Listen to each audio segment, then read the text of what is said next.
건강하라! 강남 허준 박용환 원장입니다. 알레르기성 비염에 대해서는 많은 정보를 드렸는데요. 알레르기성 비염과 함께 찾아오는 알레르기성 결막염이 있죠. 눈이 가려워서 굉장히 괴롭습니다. 이 알레르기성 결막염에 대해서 오늘 알아보도록 하겠습니다.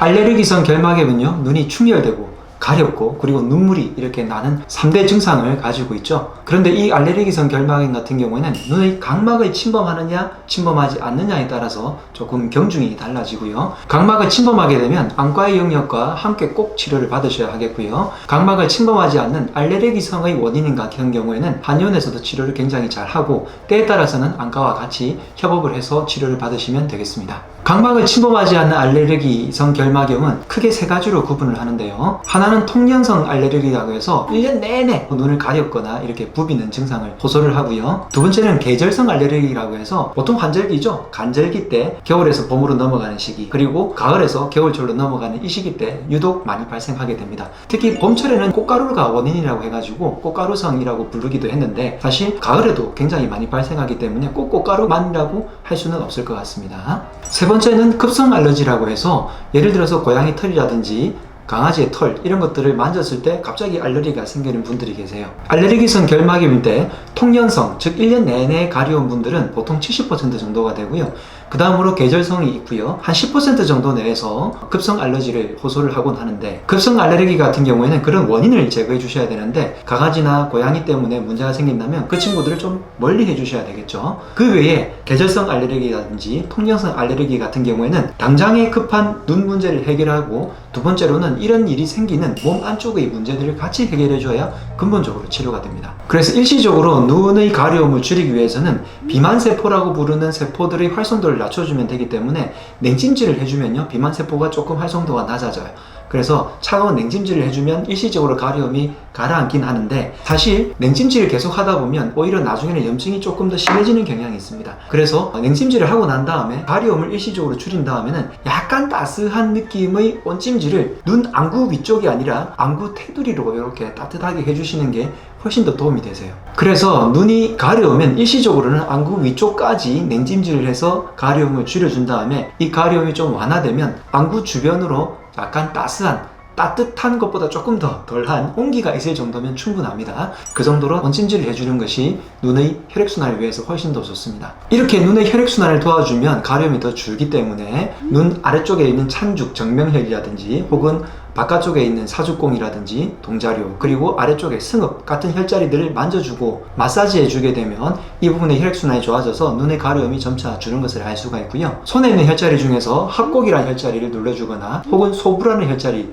이 두 가지를 들 수 있는데, 합곡은 눈 쪽으로 가는 에너지를, 기를 올려주고요. 소부라는 혈자리는 염증을 줄여주기 때문에 효과가 있습니다. 그래서 아까 차갑게 만드는 것은 염증을 줄여주니까 소부가 하는 역할일 거고요. 따뜻하게 해주는 것은 기운을 올려주고 혈액순환을 도와주는 것이니까 합곡이 조금 더 그쪽에 영향을 주겠죠. 그래서 당장에 가려울 때는 소부를 눌러줘서 가려움을 좀 완화시켜주고, 그런 다음 눈 주변의 혈자리들을 눌러줘가지고 혈액순환을 시켜준 다음에 눈 주변으로 기운이 올라갈 수 있도록 합곡 혈자리를 눌러주시게 되면 혈자리를 운용하는 방법으로 굉장히 좋을 것 같습니다. 그리고 눈 주변의 혈자리들의 약침을 치료하게 되면 훨씬 더 빨리 치료가 되니까 참고하시고요. 안과에서는 보통 안약을 처방할 거고, 그 안에 있는 성분 중에서 항히스타민제 혹은 스테로이드제 계열의 안약을 처방해 주실 수 있을 거예요. 한의원에서는 황련 추출물이나 혹은 강국 추출물 같은 눈의 염증을 줄여주는 것으로 안약을 만들어서 처방하는 경우도 있긴 합니다. 한방 안약 같은 경우에는 의존성이 없고 혈관을 수축하거나 늘려주거나 하는 작용이 없기 때문에 눈 자체의 염증만을 줄여주기 때문에 편안하게 쓰실 수 있을 겁니다.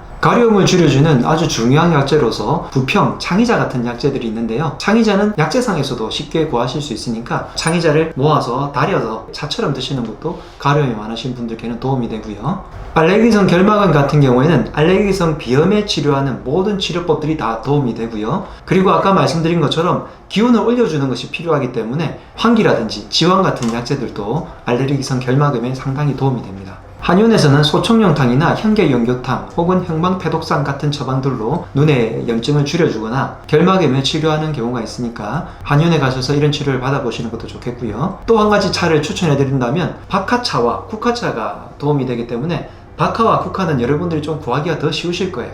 그래서 이 두 가지를 함께 섞어서 하루에 4g에서 8g 정도 따뜻한 물을 부어서 그렇게 차로 자꾸 음용해 주시면 얼굴 위쪽에서 뜨는 염증들, 비염뿐만이 아니라 결막염, 그리고 두피에 있는 염증들, 혹은 얼굴에 나는 여드름 같은 경우에도 박화와 국화를 이렇게 차로 해서 드시면 도움이 되겠습니다. 알레르기성 결막염이라 하더라도 결막염 자체는 눈에 있는 염증이기 때문에 눈 자체의 염증을 제거하는 것은 당연하고요. 눈 자체의 염증을 일으키는 그 근본적인 원인, 즉 면역계의 문제라든지 알레르기 자체의 문제는 몸속에 있는 특히 간 기능, 눈과 연결되어 있는 간 기능의 문제를 조금 더 살펴보고 면역의 문제인 장 기능, 그리고 몸 전체의 순환과 기운 자체를 같이 북돋아주는 치료를 해줘야 근본적으로 치료를 할 수가 있습니다.